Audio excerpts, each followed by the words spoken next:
O início do jogo para o time de São Paulo foi muito bom. O São Paulo começa pressionando o Flamengo.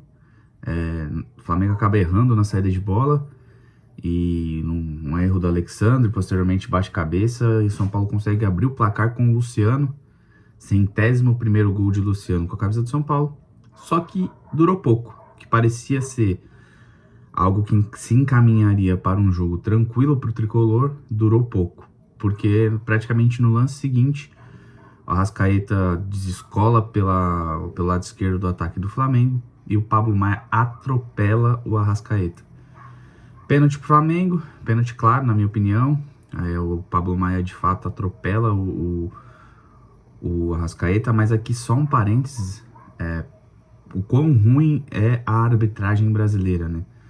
Porque um pênalti desse, claro, e o pênalti sai aos 3 minutos, aos 4 minutos, né? Porque o gol do São Paulo sai aos 3 minutos, aos 4 minutos, e só é cobrado aos 8 minutos. São 4 minutos entre reclamações e análise, e o juiz que... Esse juiz gosta de aparecer mais que os jogadores, ficava a todo momento aqui com a mão no ouvido aqui, parecendo um pavão, para ver se a câmera foca nele. Então é algo que a gente, como amante do futebol brasileiro, precisa urgentemente cobrar de forma intensa para que a CBF melhore a qualidade da arbitragem, para que os árbitros não interfiram tanto no resultado do jogo. Porque numa dessa, o jogo que começa quente, ele acaba ficando morno. Depois do gol, um pênalti muito bem batido, o Rafael vai na bola, mas sem chance. Pênalti muito bem batido pela Arrascaeta. O jogo ficou morno, o jogo ficou truncado por muitas faltas que eram marcadas. Na minha concepção, e pode ser na minha concepção clubista, o juiz estava marcando todas pro Flamengo, todas, exatamente todas, tudo que o Flamengo pedia ele marcava, tanto que o Luciano faz uma falta e reclama dessa falta e toma amarelo com 10 minutos de jogo. Isso aí impacta diretamente na postura do jogador pro restante do jogo. Você ser amarelado com 10 minutos de jogo faz com que você pense 2, 3 vezes antes de reclamar de uma entrada, antes de eventualmente fazer uma falta para parar um ataque. E aí depois disso, o Flamengo de fato domina o jogo. O esquema do São Paulo estava muito defensivo e a única válvula de escape do São Paulo era o Ferreirinha pela ala esquerda. Se você pegar a escalação do São Paulo, todos os jogadores têm um viés mais defensivo, à exceção de Luciano, Tapia e Ferreirinha. Então você estava com 3 volantes, que são o único volante construtor era o Bobadilla, Pablo Maia e Luiz Gustavo são volantes mais defensores, mais marcadores, os 3 zagueiros e o Cedric na lateral direita, que é um lateral muito defensivo, ele não faz nem a ala, ele faz a lateral. Então, por conta disso, São Paulo teve muita dificuldade, acabou dando a bola pro Flamengo. E aí, quando você dá a bola para um time da qualidade do Flamengo, você perde totalmente o controle do jogo. Mas no primeiro tempo, o Flamengo só toca muito bem a bola, domina o meio de campo, muita movimentação que confunde a defesa do São Paulo. Estava na marcação individual, o Pablo Maia estava sempre em cima do Arrascaeta, o Carrascal ficava mais solto e o Arboleda sempre em cima do Plata, e do outro lado o Ferraresi ficou encarregado de marcar o Samuel Lino. E aí São Paulo conseguiu, até por ter jogadores de características mais defensivas, conseguiu se postar bem e aguentar no primeiro tempo essa dominância do Flamengo, que não foi convertida em chances de gol. À exceção de um cruzamento magistral do Arrascaeta pro Samuel Lino, e o Samuel Lino estava impedido. E na sequência dessa jogada tem o último lance praticamente do primeiro tempo, que é uma falta que o Tapia sofre. E esse foi o principal defeito do São Paulo no primeiro tempo, né? Não conseguiu acionar o Tapia, que estava muito isolado, a bola não chegava no Tapia, e quando chegava batia e voltava, porque o Flamengo tinha basicamente 3 zagueiros, porque o Danilo, Léo Pereira e o Alexandre viravam um lateral, um terceiro zagueiro, porque o Samuel Lino fazia essa ala esquerda e do lado direito o Royal fazia essa ala direita. Então tava o Tapia isolado para brigar com esses 3 zagueiros. Então a bola batia e voltava. No único lance que o Tapia conseguiu fazer o giro para sair em velocidade, que é uma característica boa do Tapia, ele é derrubado pelo Alexandre e sai uma falta. uma falta lateral que no último lance praticamente do primeiro tempo você vê que tá o Cédric e o Luiz Gustavo para baterem essa falta. O Cédric é até o homem das bolas paradas, mas o Luiz Gustavo, com mais de 15 anos de carreira, eu nunca vi o Luiz Gustavo bater uma falta na vida. Então ali, se eventualmente, e é algo que o Guardiola fala, se eventualmente o Guardiola fala que você sofre gols porque você ataca errado. Então se o Cédric bate errado aquela falta, o São Paulo estava totalmente desarmado ali, não tinha ninguém postado na defesa, sofreria o contra-ataque e tomaria um gol desnecessário. Encerrado o primeiro tempo, e na saída do primeiro tempo você vê como o árbitro Rodrigo José de Pereira de Lima é tão ruim que ele amarela o Luciano, sendo que o Luciano é o jogador, pelo fato do Rafael ser Rafael ser o capitão do São Paulo, o Luciano é o jogador de linha designado para poder falar com o árbitro. E o Rodrigo José Pereira de Lima, ele amarela o Luciano justamente porque o Luciano vai reclamar de uma falta com ele. Mas enfim, começa o segundo tempo. No segundo tempo, a dinâmica do jogo continua a mesma. O São Paulo consegue adiantar um pouco suas linhas e pressionar um pouco mais o Flamengo, sobretudo no meio de campo. E sobretudo é uma palavra que eu uso muito, então vou tentar usar menos.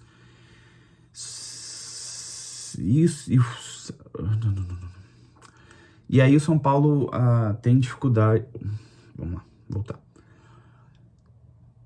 Sobretudo no meio de campo. E o Flamengo acaba tendo alguns... O São Paulo consegue forçar alguns erros de saída de bola do Flamengo. E uma das chances, inclusive um passe errado, o Tapia sai de frente com o Rossi praticamente e não sabe o que fazer com a bola. Se embanana. Depois, de novo, mais uma bola que o Tapia perde, não sabe o que fazer com a bola. O Flamengo consegue recuperar. Bola esticada ali nas costas do lado esquerdo defensivo do São Paulo. E o Arboleda falha pra mim. Não é uma falha, mas o Arboleda erra, porque o Arboleda tinha que ter ganhado aquela jogada do Arrascaeta. O Arrascaeta ganha no corpo do Arboleda, rola pro Emerson Royal, que cruza pro Samuel Lino, que se antecipa ao Cédric, que faz 2-1 pro Flamengo. Ali parecia que o São Paulo encontraria dificuldades, né? Placar desfavorável, o time do Flamengo é muito melhor. E aí o Gonzalo Plata faz um favor pro São Paulo, que ele acaba solando numa dividida o Arboleda e é expulso novamente. Dali pra frente o São Paulo melhora, porque o Crespo muda no time, entra o Marcos Antônio, entra o Lucas, depois entra o Alisson e o Mike nos lugares de Luiz Gustavo, Tapia, Cédric e Pablo Maia, respectivamente. E, curiosamente, os 4 que saíram, pra mim, eram os 4 piores em campos do São Paulo. E dos 4 que entraram, o Lucas não participou, ainda me parece muito fora de ritmo. O Lucas não estava na mesma rotação do time. O Marcos Antônio entrou muito bem, o Alisson entrou bem e o Mike me mostra que não tem a mínima condição do Mike ser reserva do Cédric. O São Paulo consegue, depois que com a superioridade numérica, avançar mais o seu time. Eu acho que o Crespo poderia ter aberto mão de um dos zagueiros, tirado o Sabino talvez, mas o Ferraresi... Mas você olha para o banco do São Paulo, não tinha muita opção, então as melhores opções que o Crespo tinha à disposição, ele usou, que foram Marcos Antônio, Lucas, Mike e Alisson, e o time melhora, o time controla mais a posse de bola, o time consegue dominar mais o Flamengo, o Ferraresi praticamente vira um lateral pela direita, o Mike fica espetado como ala, e sobram só Sabino e Arboleda lá atrás, e não toque, uma triangulação, a bola sai da esquerda para a direita, o Mike, com muita qualidade, consegue fingir que vai fazer o chute, no último momento ele vira o pé e cruza pro Ferreirinha marca seu 8º gol na temporada, faltam só 2, craque Neto, e o São Paulo consegue o empate. Depois disso, o São Paulo ainda continua dominando o Flamengo, mas com pouca criatividade. A melhor chance é um lance de um cruzamento do Ferraresi pro Lucas, e o Lucas tenta fazer um gol antológico de bicicleta, mas infelizmente o São Paulo não conseguiu sair com os 3 pontos da Vila Belmiro. No fim do jogo, vou bater na tecla aqui do juiz, porque o Rodrigo José Pereira de Lima, No fim do jogo, ele marca uma falta do Alisson no De La Cruz, que não foi falta. O De La Cruz espera o contato, o Alisson vai só na bola, o Alisson não faz a carga para derrubar o De La Cruz. Ele marca essa falta. O Flamengo bate essa falta, curta, o Sabino faz a falta no Emerson Royal. Um detalhe aqui, ele tinha dado 7 minutos de acréscimo. O De La Cruz bate essa segunda falta com 6 minutos e 15 segundos. Quando o Rafael pega a bola, ele já pede a bola para encerrar o jogo. Então, assim, é lamentável. E na transmissão da Globo, salvo o melhor juízo, falaram que ele é árbitro FIFA. Então, se isso é o melhor que a gente tem de árbitro no Brasil, isso mostra muito porque rodada após rodada a gente tem reclamações de arbitragem no Campeonato Brasileiro. Então, mais uma vez, assim como eu já falei no começo do vídeo, o CBF precisa urgentemente melhorar a qualidade da arbitragem do futebol brasileiro. Tava falando com alguns amigos durante o jogo e um deles, corintiano, falou que a Edna também teve uma atuação muito ruim no jogo do Corinthians. Então, para não me prolongar muito, vamos às notas. O Rafael, nosso goleiro Rafael, eu acho que não teve culpa nenhum dos gols. O Rafael fez uma partida segura, o Flamengo não criou muita coisa. Então, nota 6,5 para o Rafael. Para o Cedric, no meu ponto de vista, fez uma partida ruim. Nota 4 para o Cedric. Ofensivamente, o Cedric não conseguiu render e defensivamente não comprometeu, mas nota 4 para o Cedric. Para o Ferrarese, depois da expulsão do Plata, para mim, nota 6,5 para o Ferrarese, mais no que ele produziu ofensivamente, com mais espaço para o São Paulo poder jogar. Arboleda fez uma partida ok até o erro no gol no lance do segundo gol do Flamengo. Então, isso cai um pouquinho a nota do Arboleda para 4,5. Sabino também fez uma partida honesta, nota 6 pro Sabino. Luiz Gustavo, para mim, hoje foi bem abaixo, nota 5. Pablo Maia, desde que voltou de lesão, ainda não conseguiu mostrar todo o seu futebol. Fez uma partida ruim também, nota 5 pro Pablo Maia. Bobadilha, no fim do jogo, Bobadilha comprometeu um pouco a criação ofensiva do time de São Paulo, né? O Bobadilha não estava mais tendo perna para poder conseguir trabalhar no mesmo ritmo dos outros jogadores que entraram ao longo do jogo. Então, assim, partida protocolar do Bobadilha não comprometeu, mas também não conseguiu. Se o Bobadilha tivesse um pouco mais inteiro, talvez São Paulo tivesse em uma ou duas oportunidades conseguido chegar com um pouco mais de força no ataque. Então, nota 6 para o Bobadilha. Ferreirinha pela ala esquerda, para mim, foi o melhor em campo pelo time de São Paulo, nota não só pelo gol, mas assim, era a única válvula de escape de São Paulo, tentava dribles todo momento, tinha uma boa saída de jogo, nota 8,5 pro Ferreirinha. Luciano, para mim, fez o gol e mais nada, tentou um lance também no segundo tempo, um chute colocado, que não levou muito perigo pro Rossi, mas de resto, o Luciano ficou muito isolado, então nota 7 pro Luciano pelo gol.